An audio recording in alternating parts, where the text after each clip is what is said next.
What's up guys? So Friday morning about 11 o'clock it is for me here in the UK. We've already had of course FP1 and FP2 down in Melbourne, so we've seen cars on track for the first time properly and competitively in an actual Formula 1 event situation for the first time in 2019, and it was brilliant, wasn't it? I loved every second of it.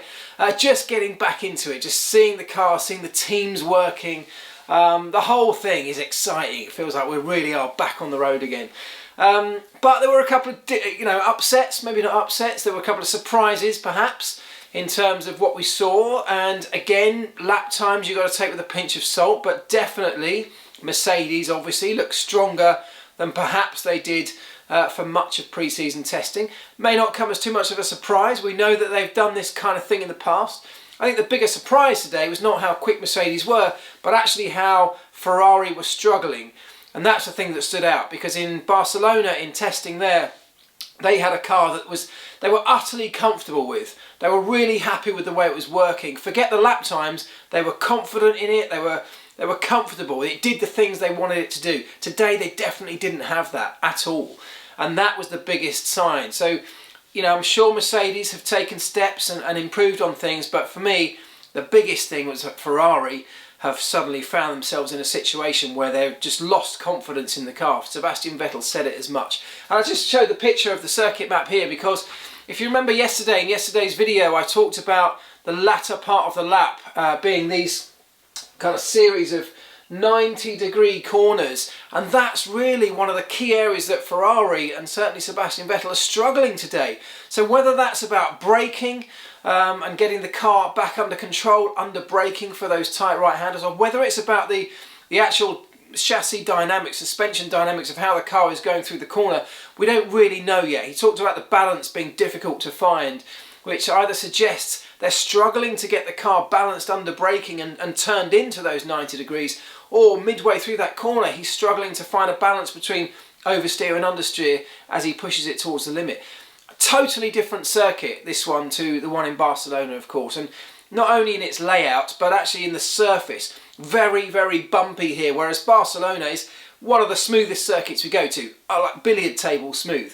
And that makes a huge difference to the way that the cars perform under braking with those bumps, how the car manages the oscillations under braking when you've got a bumpy surface underneath you. It can totally upset the car compared to a much smoother surface like Barcelona. I'm speculating massively, I don't know exactly what their problems are, but they've got some work to do before tomorrow. The other thing to say about lap times around here, of course, is that this is a circuit that evolves enormously, and I touched on this in yesterday's video, the preview video as well, in that the engineers and the drivers have a real challenge on their hands, because even between FP1 and FP2 the circuit evolved enormously in terms of the track surface getting rubber down on it, but also the track temperature. The track surface temperature went up by 12 degrees between FP1 and FP2, and with these temperature sensitive tyres that we have in modern Formula 1, that's critical and really changes the way a car behaves when you've got that rubber of the tyre interacting with a very different surface temperature. Even we saw some teams today experimenting with how they warm the tyres in the garage, how they utilise the tyre blankets. I think it was Renault we saw taking the tyre blankets off very early, so heating them up in the garage, the surface temperature which the blankets heat around the outside of the tyre, and then taking them off very early to allow some of that to cool down before the car then goes out on circuit. There was an overheating issue today. I think we saw Alexander Albon talk about it with the spin that he had in his car, talking about the tyres overheating, rear tyres that will be, overheating at some point round the lap. So the drivers and the teams and engineers have a real challenge to keep on top of that tyre temperature management. And that again can play a huge role in the ultimate lap time. So the lap times that we've seen at the timesheets at the end of the practice sessions are not necessarily a pecking order of the way that the cars, the base performance in each car. It's about how they've got them controlled, how they've got them managed for these conditions around this particular circuit. So still plenty of scope for that to change and tweak and be adjusted as the engineers sift through the data right now, both in Australia and the huge teams of people back at base most of the European teams will have teams of engineers on a full-on night shift on Australian time, working away in the factories right now. I know this happens at McLaren. I'm 100% sure it happens at every other team as well. So a team of engineers sitting in their mission control room who have switched onto Aussie time to be able to work with the engineers at the circuit are ploughing through that data, analysing it in forensic style, looking for areas that they might be able to find improvements.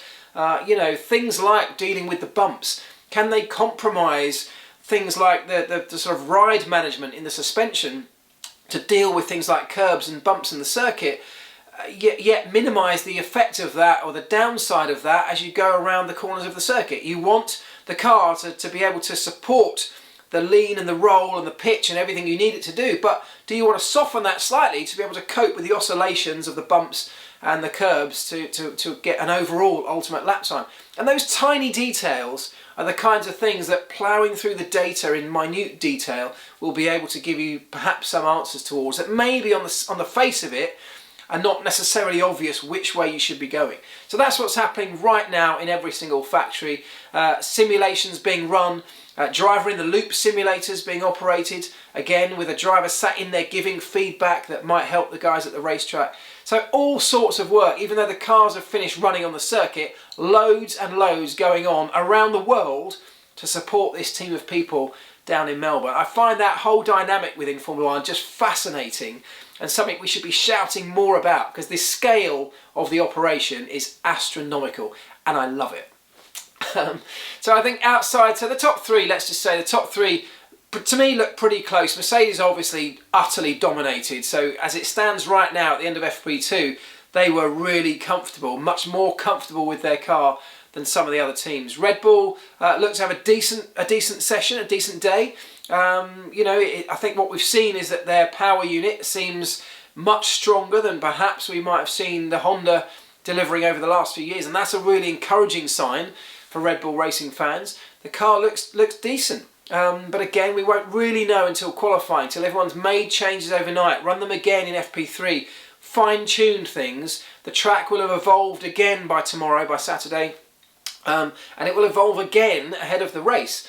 And so the teams have to factor all of this into the setup of the car to try and find something that will not only perform on Saturday, but take into account the changes, whether that's temperature and weather changes, but also just the evolution of the circuit as more and more rubber goes down and the grip levels go up. They've got to factor that evolution into their setup, which is a kind of skill, a difficult skill to fine-tune.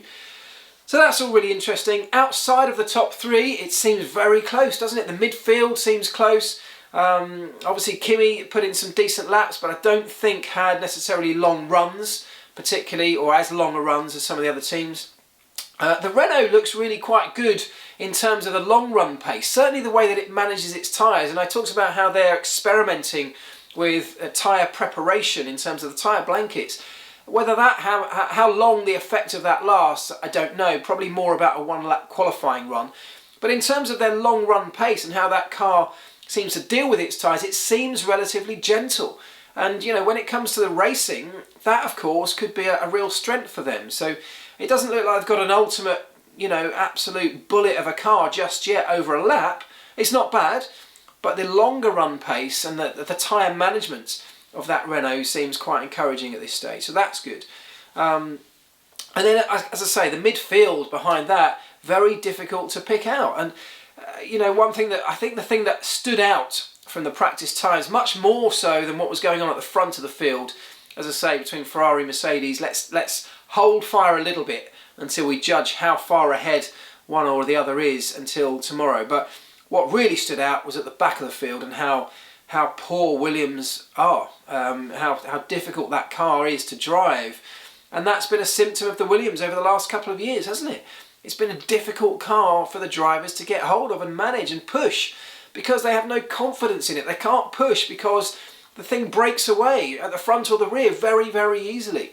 It seems unstable, very difficult to control. And Kubica was talking about a lack of spares and having to stay off the curbs and those kind of things, which it's just a nightmare for those guys. Robert Kubica and George Russell both looking, you know, this is like a debut for both of them, isn't it? I know Kubica's done time before, but this is a massive opportunity for both of those drivers, and yet they look like they've got a car that's really going to be so hard for them to shine with that car underneath them. So a real shame for them, and I hope they can sort of survive this weekend, get through it almost with a damage limitation type approach, be there at the end of the race, pick up some mileage, pick up data, maybe even pick up points if there's a lot of collateral damage ahead of them. But it's going to be a difficult start to the season for Williams, isn't it? I thought we'd have a very quick look at some of the technical updates. Just one or two that I got some pictures of that I thought we could just show you. Some of the things that some of the teams have brought down to Melbourne. Right, so this is the Red Bull, obviously, and I thought what was just quite interesting, it's not the best picture, but hopefully you can see, they have followed along the lines of some of the other teams. Mercedes brought this update in the second week of pre-season testing, if you remember, with a little cutout in the upper trailing edge of the front wing end plate, because their concept is very similar to the Mercedes concept, with a full span of all the front wing planes, maximising downforce in that area. They've chosen to take this little cutout out of the top of the end plate just to try and help drive the outwash through that gap, utilising the vortex that comes off here and another one that comes off here to give a much more powerful effect to dragging that airflow out through this gap and past the tyre and away from the car where it might be harmful to other areas of the aerodynamics. So lots of updates coming down under to lots of teams, but I just thought that was interesting because they seem to have sort of followed line with Mercedes. They're the two teams, really, the two most prominent teams that have utilised that type of design of front wing, and it's interesting that their development path are really kind of tracking each other at the moment in that area.